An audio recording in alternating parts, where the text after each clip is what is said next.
on today's StoryBeat. You need to assemble some people in your life who are good writers. And usually that could be a person in the screenwriting class that you're taking. It really helps to have a mentor in this business, send your script around too. But if you take their class and you show them really good work, then you're likely to impress somebody who can really help you in your career. This is StoryBeat with Steve Cuden, a podcast for the creative mind. StoryBeat explores how masters of creativity develop and produce brilliant works that people everywhere love and admire. So join us as we discover how talented creators find success in the worlds of imagination and entertainment. Here now is your host, Steve Cuden. Thanks for joining us on StoryBeat. We're coming to you from the Steel City, Pittsburgh, Pennsylvania. Well, I'm delighted that my guest today, the prolific screenwriter David Silverman, is back on StoryBeat for the second time.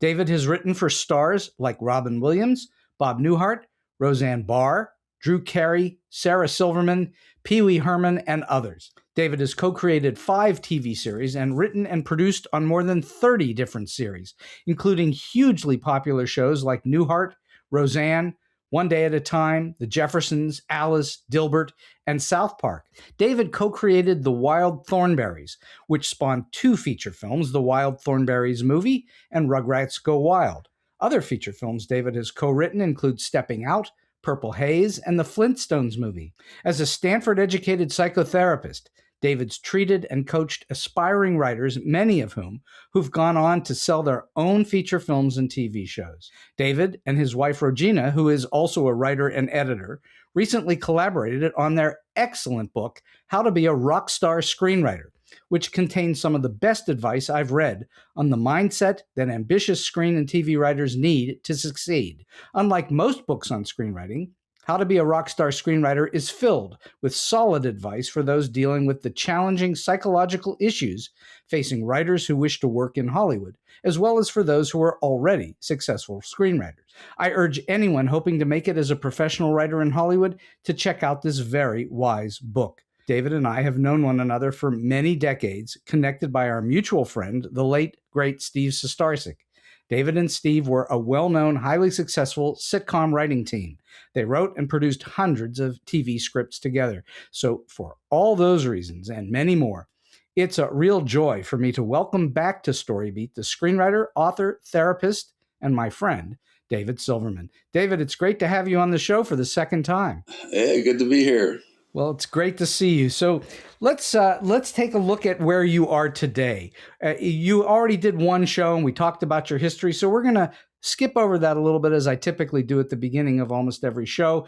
But at this point in your life and career, do you now think of yourself as primarily a screenwriter, a therapist, a nonfiction book writer, or are they all of a piece? Interesting. Yeah, I think it changes depending on what day it is. I think right now I'm not working on a book or a script, so I'm a therapist. You're a therapist because you're not working on those. But when you are, then you're that, right? So I do have I juggle some ideas, screenplay ideas, and TV pilot. I did work on a TV pilot recently. I feel like I was a writer. So you're still working on scripts, just not sort of every day like you did in the past. Right, and not getting paid for it is the other key. Well, you and 500,000 other writers in Los Angeles. So let me ask you from a psychological standpoint, why do you think it is that we tell each other's stories? What's the purpose of storytelling in the psychological sense? Yeah, no, I think it's very integral to, how we communicate, how people learn. Probably cavemen were telling each other stories as they wrote those little pictures of buffalo and things. Hieroglyphics. Hieroglyphics, right? I think there's also a need to be heard, that I feel when I'm doing psychotherapy. People need to be heard, that's like a very big deal. And I try to be there when they vent or rant. Do you think that was true for you too throughout your career, that you needed to be heard? I did start out like before Steve and everything, as I used to memorize Bill Cosby and recite them back to my Boy Scout friends who were like a captured audience that had to listen to me do "Why Is There Air?" Fat Albert. To fill up volleyballs, David. Right, that's right. And and then when I was 12, my brother and I, we used to listen to this program, Loman and Barkley. It was a local LA show, and they were funny. They had this contest, Loman and Barkley Lemonade. They said they wanted everybody to, anybody who wanted to enter the contest for Loman and Barkley Lemonade. And so my brother and I, we had an old woolen sack tape recorder, reel to reel. And we did, I think we flushed the toilet, and we said, Loman and Barkley Lemonade cleans like a white tornado or something like that. and those guys liked it, and they had us come into their studio, like in Hollywood, and re-record it with them. And so right away, I got the idea that maybe I could do something with this humor. You, how old were you at this time? 12, yeah. My brother was 4 years younger. He was like 8. So that was your first real taste of show business then, right? Right, yeah. It definitely was. I mean, I used to show up at Engineer Bill when he showed up at a sharp like a Kmart or something. My parents would take me to meet him. He was a TV personality, and but yeah, this is the first time I actually created something. People paid attention. Probably got it in my head that this was going to be, easy street, Oh yeah, it's totally easy street, isn't it? That's why you have so many clients. Right.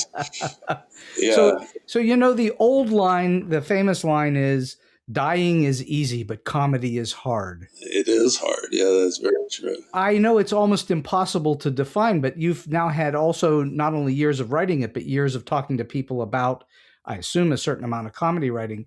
Can you think of or say what you think makes comedy so difficult to do well? That's a very good question. I did notice that some of the smartest people make the best comedy writers, like Al Jean and Mike Reiss went to Harvard. And I think Al Jean was a mathematician, he majored in math. And I was kind of like that too, kind of a geek. So we should let the listeners know who Al Jean and Mike Reiss are. They wrote on The Simpsons forever, right?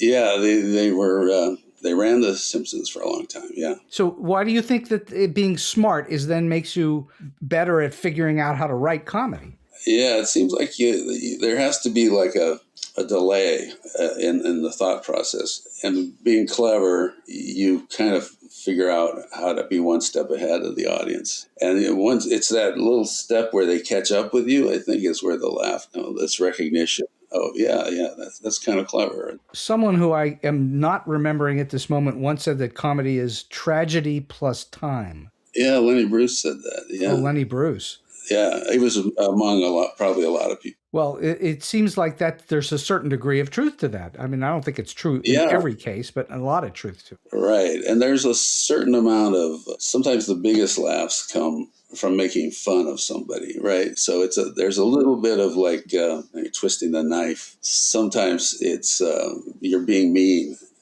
but you're kind of covering up the meanness by being clever. Some of the biggest laughs come from doing that. Like, what do they call that? They roast a star. Everybody gets up and makes fun of. Right. It's a little bit of Schadenfreude, I think. Yeah. Okay. That's a good term. Yeah. All right. So why did you become a therapist after all those years of writing comedy? So, I had always wanted to be a therapist. When I went to a big college, Stanford University, with the best psychology department in the country, and I majored in psychology. As an undergrad or a grad? As an undergrad. As an undergrad. And then I did go back to a different university and get my master's in. But, so I had honors in psychology, and from a big deal university. My parents paid a fortune for me to go there. And they're very disappointed when I became a comedy writer.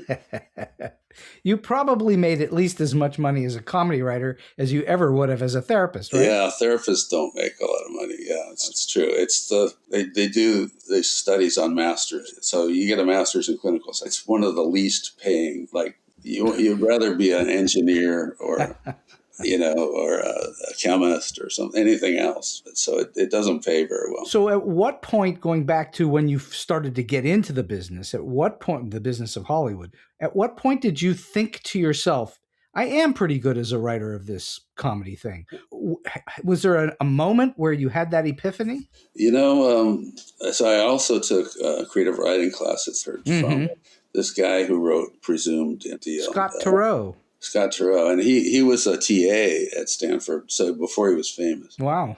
So I was hanging out with guys who listened to Firesign Theater records. And I don't know if you know what that is. Do you know that Phil Proctor has been on this show twice? That's right. I was very impressed to see that, yeah. Yeah, I know Firesign very well. So we used to, of course, you're smoking pot in a dorm room. And one of my friends designed his dorm room. He put foil up on all four walls of his dorm room. Okay.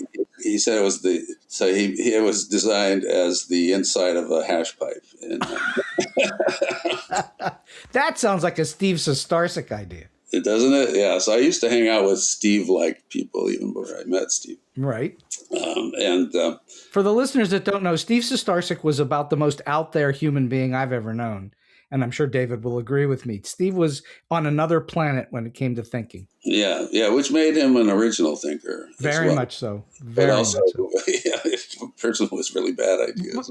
But sometimes really difficult to deal with. But he was a truly unique writer of comedy. I mean, he was unique. Yeah, and fortunately, he had made some inroads. So sent a couple of his scripts to people on the Newhart show, for example, and they weren't ready to help him back then. But we wrote a couple of specs that were a little bit better. And so, was there a moment then where you thought, "Yeah, you know what? I am trying this. I think I'm good at it, but I am actually good enough." Was there that moment? I wrote a couple funny short stories, plays while I was still an undergraduate. And then when I graduated after that, I think the summer, I decided I was going to make a film. I took some film class at Stanford also. And then that kind of changed my trajectory quite a bit. Because instead of applying to grad school in psychology, I applied to USC Film School.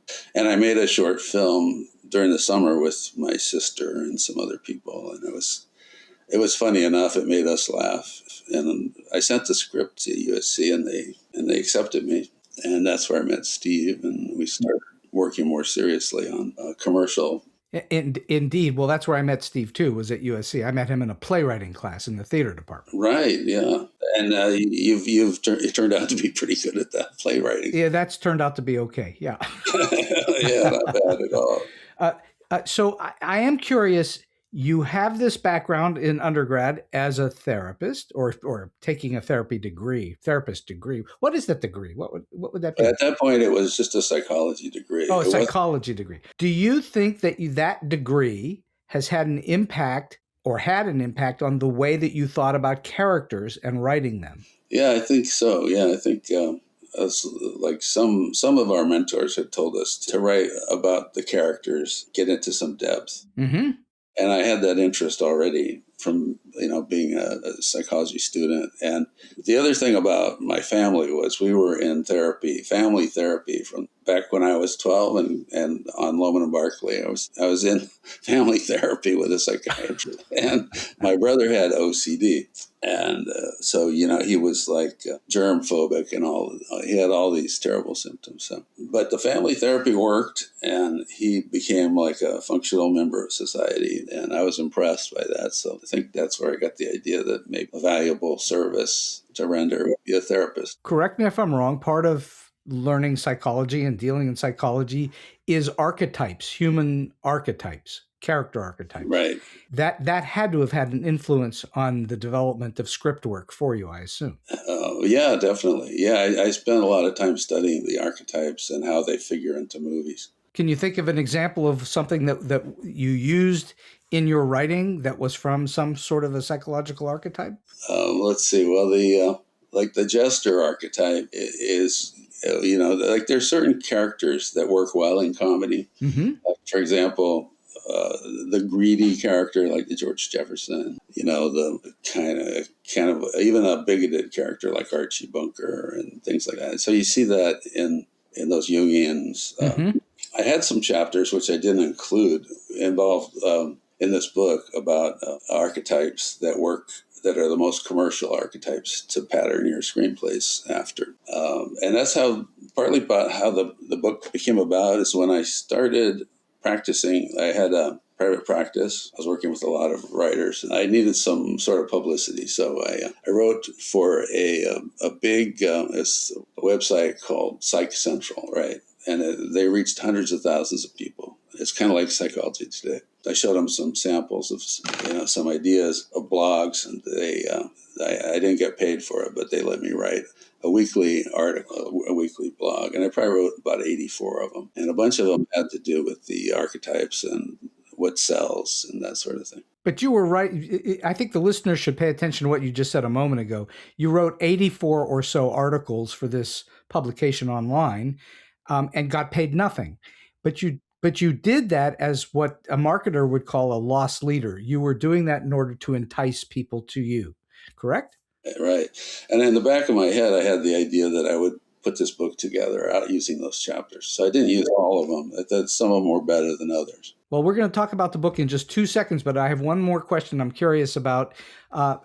Screenplays in particular, plays and screenplays, not always books, but books too, novels and so on, usually require a singular character that the audience, the reader, whoever it is, can then relate to in some way throughout the story. That would be your protagonist. From a psychological perspective, why do you think storytelling requires that singular character? Yeah, I think that people need to identify with something in their script, and that's probably the easiest way to do it. They want to be like a good model, like a hero. So the audience has to identify with that character. Right. And then you read, like, Save the Cat and different books about how you want to make that character like Ripley in the movie Alien saves the cat. So that's a good book, too. It has a lot of good advice. It's one of a number of pretty good books out there.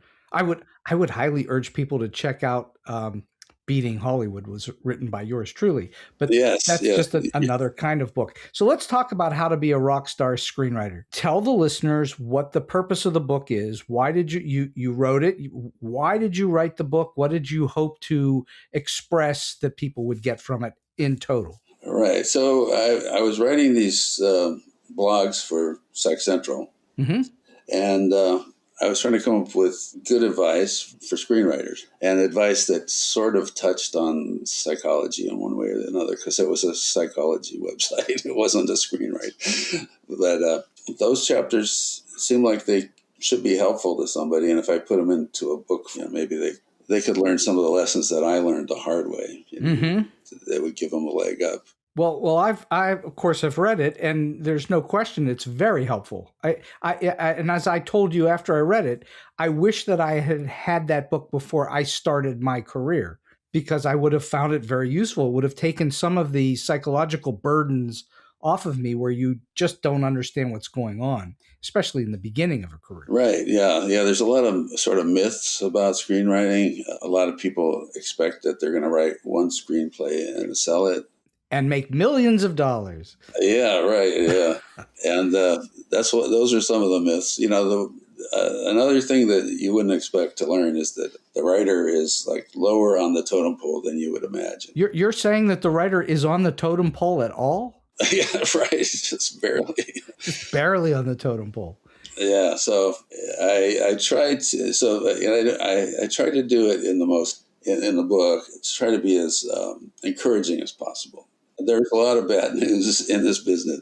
Yeah, but you express it in which you will present it as this is what the difficulty is, and here's how to think about it or overcome it. Right. For example, when people start out writing their first spec script, which is how you get into the business, you have to have a sample to show around. And somebody did a study, and they said that it usually takes about 8 screenplays before you're at the level where you sell one. And so, it could be very depressing to sit down and start to write your second, third, you realize that this is not going to sell. For sure. But I tried to point out in the book, and this is an example of me being encouraging. Even if you don't sell one of those screenplays, having a good sample can get you a meeting with the producer, and where the producer could say, I like the style. I'd like to hear some of your ideas, some other ideas. And it again is going back to this concept of a lost leader. You're creating something that may not sell, but in fact, it might lead to other things that do sell. Right. So I like to point out in the book that the reason most people give up on screenwriting is because they get all these rejections. And when you think about guys like Lawrence Kasdan, who was 7 scripts before they got sold to anything, like you wonder why were they different? Why did they not give up? But if you realize that you got to write this sample script, it's your only way in. You have to write something, and it has to be pretty great, actually. It has to be. You have a chapter in the book that's about it has to be better than okay. Explain what you mean. Right. So a lot of people will write a script that has dialogue and character, beginning, middle, and end, and it feels very successful to them. Mm-hmm. But you have to really wow the producers. You have to be super impressive to get them to want to work with you and pay you. So writers that are listening to this right now are asking themselves, okay, David, tell me how to wow people. I'm going to guess you don't know how to wow people except to do it yourself, right?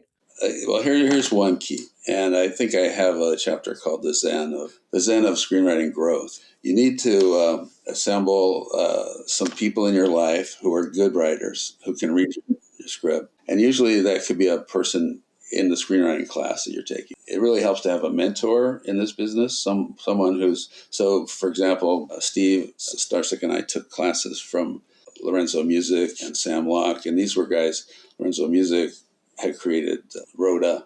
Sam Locke had written for All in the Family. We took their writing classes. We were looking for mentors. So the other way you look for a mentor is to send your script around to important people who probably don't have the time. But if you take their class and you show them really good work, then you're likely to impress somebody who can really help you in your career. And if they don't actually hire you, they can actually give you advice and point you in the right direction, or maybe even introduce you to somebody. They did, yeah. And so Lorenzo Music was good at that, and he introduced us to some of the writers he worked with, like he was on Taxi. And wasn't he also famously the voice of Garfield the cat? Yeah. And we got to know him so well that he would tell us stories about it. So he would get paid for 15 minutes of doing voices. He would also do commercials and things too, but he would get paid a fortune. And he kind of bragged about all he had to do was go in and do 15 minutes. Well, you and I both know from doing animation scripts that the animation actors who are the best voice actors in the world, they come in, they do a whole episode. It only takes them an hour or two, sometimes a little longer, but often it's only an hour or two, and they get paid quite well over time for that. Yeah. And some of them do like 10 voices. It's amazing. Yeah, absolutely amazing. So do you consider Sam Locke and Lorenzo Music to be examples of a rock star screenwriter? Yeah, I think anybody who can pay the bills is a rock star. That's your definition of rock star, is that you can pay the bills? Yes, as long as you can. So not many people make a living just by screenwriting. Most screenwriters have like second jobs and things. So now you probably, as a psychotherapist, had you never been a screenwriter, you would not have been able to write this book. You needed to have both sides to write it. Yeah, because it forced me to look at the psychological side of things. And so some of the advice is just about writing, but there's books like Save the Cat that can give you better advice on how to put 110 pages together. Oh, well, your book is not about writing a screenplay. It's about the mental management of being a screenwriter and dealing with Hollywood and all of the things that come with it. I would not turn to How to Be a Rock Star Screenwriter to know how many pages should be in a scene. That's not what's in the book at all. Yes, it's not for that. It's to help you make decisions that will get you in a career in the screenwriting, which is not an easy. No. Probably never was, I guess. No, it really never was. Although I think as you look back, it probably was easier in the old days than it is today. Yeah, I think so. The 80s. Part of that is because streaming has changed the nature of things. So they have smaller writing rooms. Right. Do you think that there are big psychological differences between writing a screenplay and maybe writing a novel or a short story? Does this book apply to that? This has practical advice on how to break in Mm-hmm. to screenwriting, whereas novels, it's not as hard to publish a novel as it is to get a screenplay produced, not by a million miles, right? But I do kind of recommend to writers to get a taste of some success. And so if you're writing screenplays and you've written 11 of them, and you might try novelizing one of them, and you might see if you get some success there. Well, it's become, I think it's still quite true that it's somewhat easier, if you're an unknown screenwriter, it's somewhat easier to publish a novel and sell that concept to Hollywood because it's an existing work, right, versus writing an original screenplay that nobody knows who you are. Yeah, intellectual property is a much bigger deal today than it was back in the 80s. Studios are less risk. They don't. They want to see some success already. If you have a novel that sold 50,000 copies or is on the New York Times bestseller list, you got a pretty good shot at getting a movie made. Well, if not the movie made, at least you get an entree where people will talk to you, they'll meet with you, and so on. And that just like a spec might get you where you want to go. Yeah, no, definitely. If you can, of course, they're going to look at how many books sold. Well, of course, if you've sold 100 books, that's a lot less interesting than 1,000 or 10,000 books. Yeah. So, but it's a way to go. Also, writing plays is another way to get some success. And so I feel like that a lot of the psychology behind writing is how do you stick with it for 20 years? And so having some success, even if you have a one-act play or something with 6 characters, and you see it produced and you get a good feeling about it, it keeps you going. So that's the kind of psychology of it. So part of your book is about how do you keep going, which you're just talking about now. How do you keep the mental capacity to deal with basically dry patches where you're not working at all or not working for pay? That's the real key. Right. And some other aspects are like, what kind of jobs can you get in the business? So I was a story analyst for a studio, and that's the job where you write coverage, which is a brief summary of a script or a book. It's like a book report, but it's not. It's a little more than that. Right, and you also grade it. You grade dialogues, characters, action, characters, all that. So every day I would pick up and this was I was working as a bartender at that time. I would go to the studio, pick up a script or a novel. I would go to my night job, which was tending bar, and I had the kind of bartending job where it was kind of behind the scenes, and the cocktail waitresses came in, so I didn't interact with the public. So I had a lot of free time, so I'd read these things, and I'd go home and write the coverage. So every day I got a new one. So that was a good experience in terms of learning story structure and things like that. Then another really good way to go is to get a job as a writer's assistant on a TV show. So, for example, Steve and I worked on a couple shows where we had the kind of writer's assistant who was in the room as like you have a room full of writers on a sitcom, like 10 writers, and there's one guy who keeps track of all the pitches. And so we had these 2 guys, Eric Shaw was one of them. So it was common to give a script to the writer's assistant, just like one script as a reward, and they get paid $20,000 for that. But it also can kickstart your career. So with Eric, it helped him start a career in writing animation mostly, and he won an Emmy for SpongeBob. And the other writer's assistant we had went on to write for Dexter, so we gave him that first script. Well, that's the big foot in the door. You got to have a little foot in the door as becoming the assistant, and then the big foot is when you've done good work and people like you and they award you with a script like that. That's one of the major ways that people make that leap, right? Right. Yeah, it's one of the best ways. How does somebody go about becoming a writer's assistant? Writer's assistant. Well, it does help to write a good spec. because they want to know that you know screenplay form and all those. And it doesn't hurt if you're good at writing jokes, if it's a sitcom they're applying to. Mm-hmm.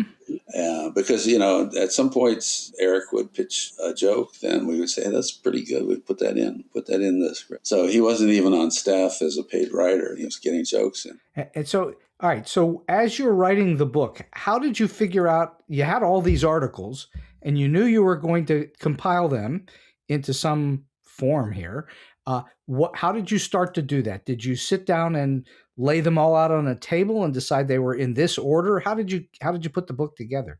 Yeah, I think I broke it into sections. Well, you do. You have it in section: productivity hacks, how to survive Hollywood, those kinds of sections, career strategies. Yeah, the how to survive Hollywood had to do with like some writers. There's sort of writer's personality where we tend to be very introspective and we tend to sit in front of a typewriter. You sit in front of a typewriter? What year is this, David? Yeah, well, at first it was a typewriter, but yeah, now yes, it was. Yeah, IBM Selectric 2s. That's what we're on one day at a time. I have many typewriters that sit in a room. They don't do anything. Yeah. So the breaking in writers' jobs, the best day jobs for writers, and in the book I talk about some famous writers and what they did. I did a lot of research on what famous writers did. For example, two well-known writers, Stephen King and Aaron Sorkin. Aaron Sorkin, sure. They've talked about they wrote their first scripts using cocaine, and it fueled them through the night. I assume you do not recommend that. Yeah, it's too expensive for one thing. Expensive. But it can also lead to some bad habits. Yeah, like addiction. I think Stephen King, I think he had to go into rehab.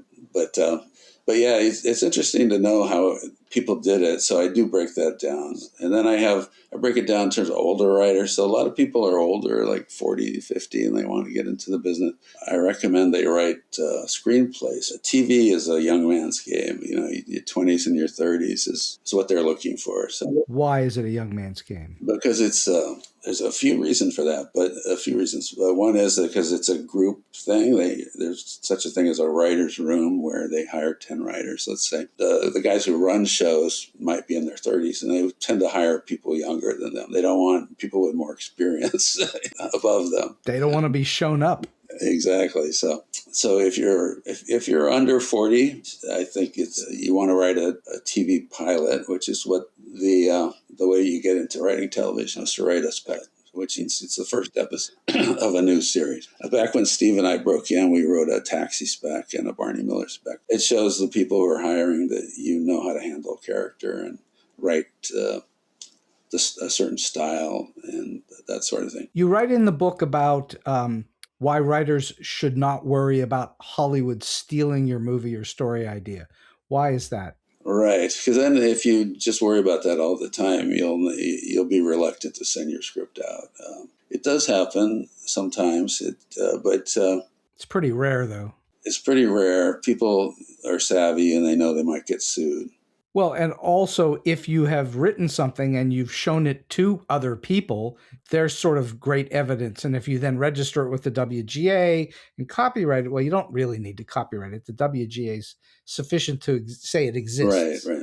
So yeah, you should cover yourself. That I do cover that in another chapter on copyright and how to get the Writers Guild to register your work. As you're writing, why is it necessary that one be, which is the way it works in Hollywood, why should your story be familiar but original? Yes. So the studios say we're looking for original screenplays, right? They don't really mean it. What they mean is so if you have a script that's a lot like Lethal Weapon, for example, but you have a different relationship between the two characters, then instead of having the guy who wants to retire and the crazy guy, you come up with a different buddy relationship. And it seems like that's a good formula for cop shows or for cop movies, is the buddy cop thing. There have been like 100 variations on it. If you can come up with an exciting new one. For example, our screenplay Stepping Out, we have the witness in that screenplay is agoraphobic, and so he's afraid to leave his house. And he's in therapy, and he's learning how to take baby steps. And he takes the he gathers all his strength, and he crosses the street to the park. It's like a experiment, and he unfortunately witnesses a murder over there. And he's interviewed by a female cop who's kind of fearless, and it's a little bit like Lethal Weapon, but it has that twist.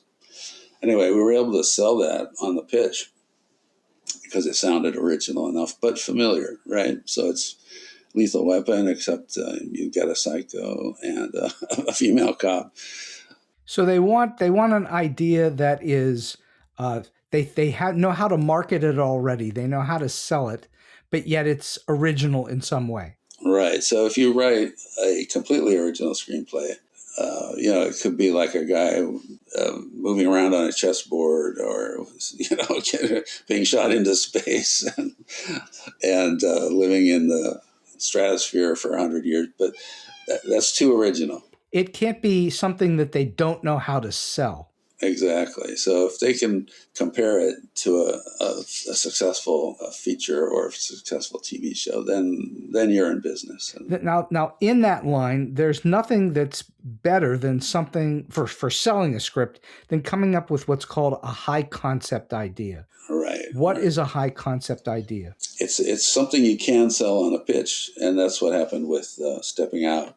So sometimes a high concept can be right from the title. The title can be a high concept. I'll give you the best example I know of a high concept title.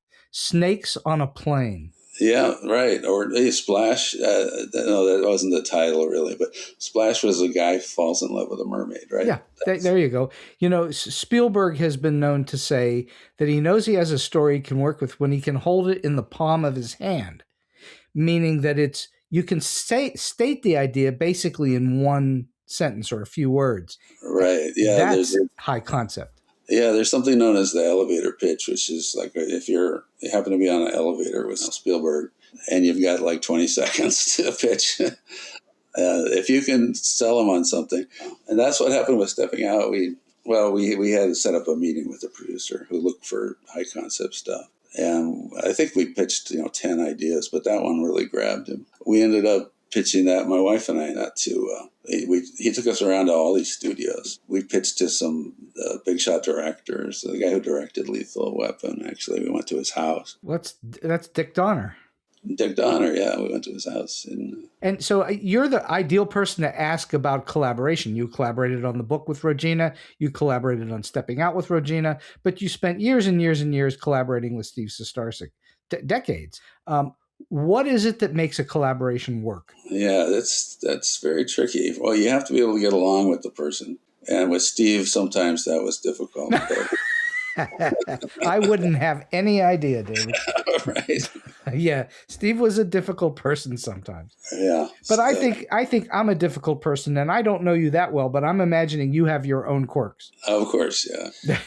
Yeah, we had different approaches. Early on, we lived in Orange County, both of us, and he lived closer to the beach, and I lived in La Habra. And there was a Dunkin' Donuts halfway in between. And we would meet there like every day and work on a script. It worked out. It actually worked out pretty well. So proximity, but also having the same taste, that can really break, one person's always thinking in terms of very broad comedy or something, and the other person's more witty or something like that. It's very helpful if you are on the same page as to what you're trying to achieve, that goal. Right. So if you can pitch something, a joke that would, we had a pretty good relationship. We had a rule which I would recommend for all partnerships. And I do like partnerships. Another reason for that is you get through the low points in the career easier because you have someone to talk to and, bitch and moan. Isn't it also helpful in comedy writing that you have someone to bounce comedy off of? Yeah, so comedy writing, a lot of it's done out loud. And a lot of times you test how good a joke is by saying it out loud. So with two people, that's how you work. We had some variations where he would write act one and I would write act two. And then we would switch and rewrite next, which is, it's a good way to do it too. Did the two of you ever bump into issues when you did that, where somebody changed something and you got into an argument over it? Did that happen for you? Yeah, we had a good rule for that, which I recommend to partners, is that you both have to agree that you like something to keep it. It's one, in your case, it would be one of two votes knocks it out. Right, yeah. So that we use that. And that's not easy because a lot of partnerships you hear about the person nagging and nagging. We have to put that back in. That works. You talk about perfection. I love the chapter on perfection. You say that perfection is frequently the enemy of good enough. What is it about people and perfection? You must deal with that in your practice, I assume. Yeah, so perfectionism can keep you from starting. Vomit draft, for example, where you have to be able to live with that your first draft is, it's been called worse. vomit draft. This is one of the nicer things they say. But yeah, the first draft usually sucks. So people who have too much of a perfection issue, it's hard for them to live with that. But again, the rewriting is the key to a lot of this, being a good screenwriter. And getting better, like that whole chapter on the Zen of screenwriting growth, you want to have a person you can ask who can give you honest opinion on tell you what's not working and if you have a person like that in your life, it's going to make your growth much more fast. It's going to be faster. People who don't learn like that, they just keep writing this script over and over, and they don't get better at it. What do you tell writers that come in and complain that they're blocked? They have writer's block. How do you help them? Yeah, there's different kinds of blocks, and I have some chapters on that too. But one thing that helps me go back and read the script from the beginning, and a lot of rewriting I do is just reading it and then putting in a better joke, this and that. Yeah, it's rewriting is tricky. So you have to be willing to do it, which means you have to be willing to come up with a better idea. You can't succeed in Hollywood for sure if you're not willing to revise. Oh yeah, it's all about that. Yeah. When they bought Stepping Out, they had a whole bunch of notes for us, and not all of them were good. So what do you do when you get lousy notes? How do you handle it? Yeah, well, you get better at that, but you can't ignore notes, because the people who are giving you notes have the power to keep your project alive or not. Right. So you have to give them either a good reason why the note it conflicts with something else that's going on, and you have to be very diplomatic about how you put it, because you don't want to step on too many toes. If you're sitting in a room with a producer or a studio or something like that, and somebody behind a desk is giving you verbal notes, what is the best way to handle that in the room? Yes, that's how it usually happens. So if they have a good note, you definitely want to make them feel good about it. Yeah, that's a wonderful idea. Really lay it on thick. I think I can see how to make that work. And you have to be willing to go back to the drawing board and do it. And that's sometimes you agree to things and then you go, oh my God, I can never do this. And if they give you a really terrible note, you don't want to say that to them either. You just say that, well, that kind of conflicts with other things that are going on in the script. But I'll try to work it in. One way that I like to think about taking notes, and it's one of the things I teach, I think the best way to handle a note that makes no sense or you think is going to be harmful, or they clearly haven't read something, one of those ways to deal with it is to ask them a question, is to put it back on them. And that's just a technique that I've used over time, where I'll say, well, if I do what you're suggesting, then this will happen. And how would you think I should best handle that? And then you're sort of putting the ball back in their court. Right. That's very smart. Yeah. And then they feel like they're contributing. Right. Yeah, that's the key, make them feel heard, So that's another thing. As a psychotherapist, I have to do that a lot. All right. So you also, I assume, deal with a fair amount of writers who have anxiety over their career and their scripts and so on. What do you recommend to clients who are feeling anxious? What do you say to them? Right. Well, there's a whole range of things you can do. You can recommend an antidepressant, which is good for anxiety. There's several good ones. The other thing to do is to help them feel better about their work, which is like trying these things, like try to write this a play and see it done and feel good about what you've done there. And that sort of to get over anxiety is to get over anxiety. That is to do work, to do the work and move along. Right. And give them options. Like, for example, this whole idea that even if you don't sell your script, it can get you a meeting. It can get you an agent or a manager. Right. And so, people become very disillusioned after they get 10 rejections. That's par for the course. 10 rejections is... It's not only not unusual, I think most writers should go into the business expecting it. Right. So you can embrace it rather than feeling like you've been rejected. Right. Yeah. I think I use the term, take a long-term approach. So in other words, if you don't sell something right away, don't be discouraged. You've got to send this to, and I have some practical advice about how to get your script to the right person.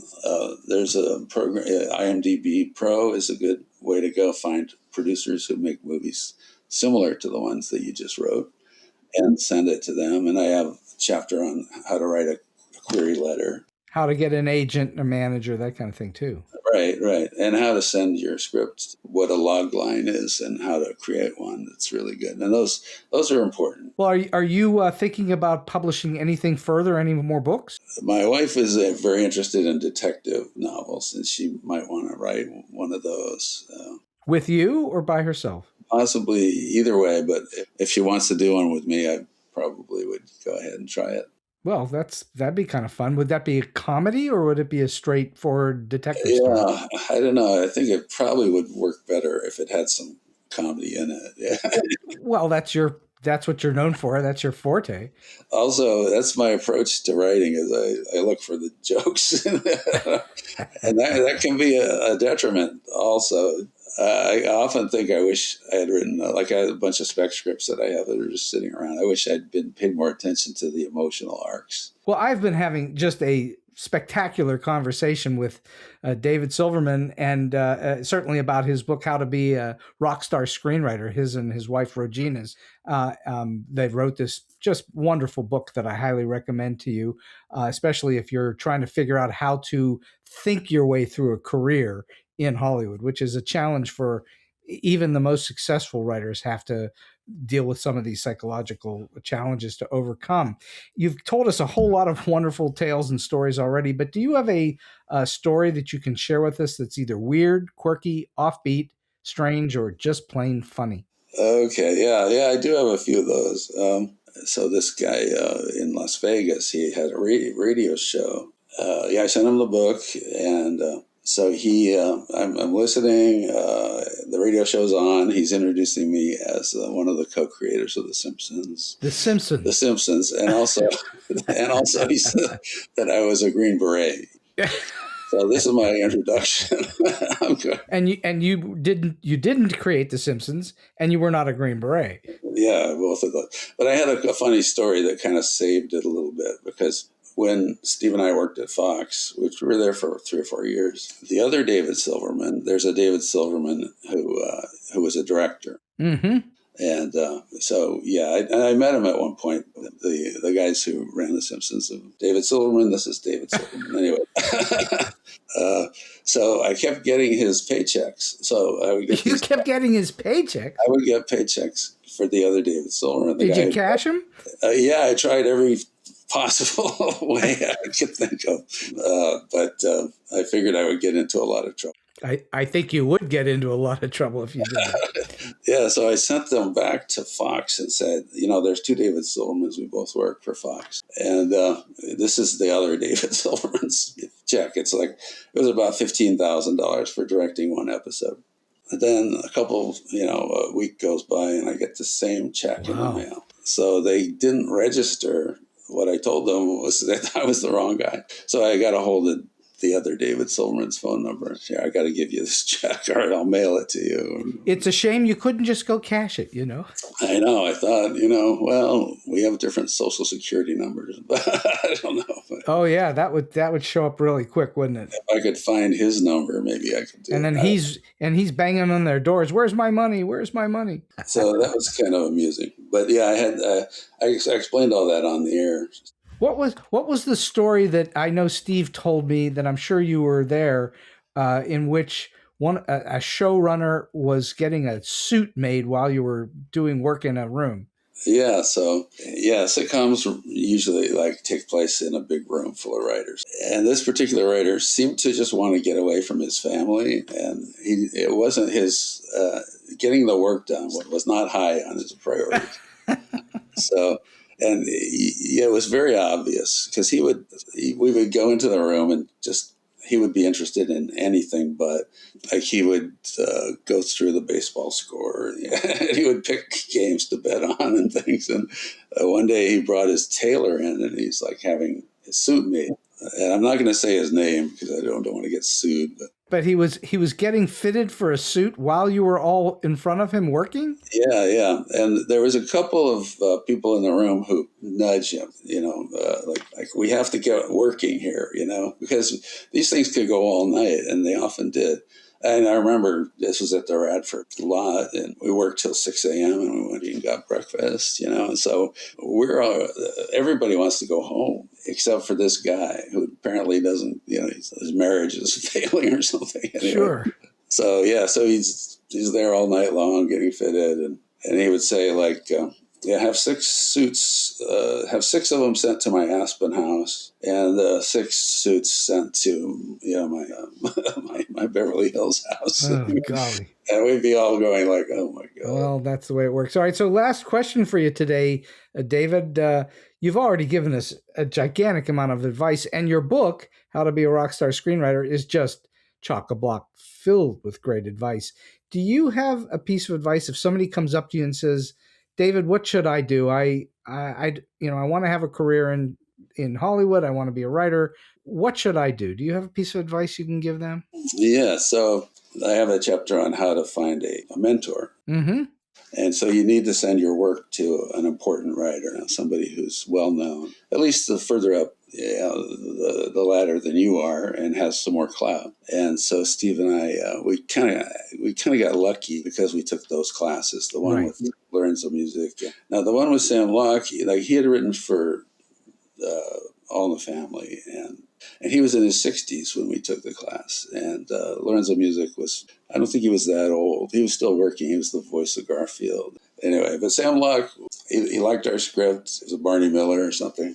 And we had arranged to pitch the Jeffersons. And, we were naive. And we thought maybe it would be a good idea to bring him with us, and we'll write it as a threesome. How'd that work out? So the 3 of us went in, and we had some story ideas. We pitched them. And then we kind of left, and we got a phone call later. Said, come back without the old guy. Which touches on the whole ageism thing also, which is very sad. No kidding. No kidding. Yeah. That is sad. I mean, that's really sad. I know. It's sort of sadly funny, But I think as you age in Hollywood, that does happen for people. And I do think it is the notion that there are a bunch of young people in a room and they don't want an old guy telling them what it is. So that is ageism. But at the same time, it's as people climb up those ranks, correct me if you think I'm wrong, they drop out of the business too because they get married, they have wives or husbands and kids, and suddenly they don't want to spend all those crazy 14, 15, 16-hour days. So they drop out that way too, correct? Right. Yeah, that's part of it.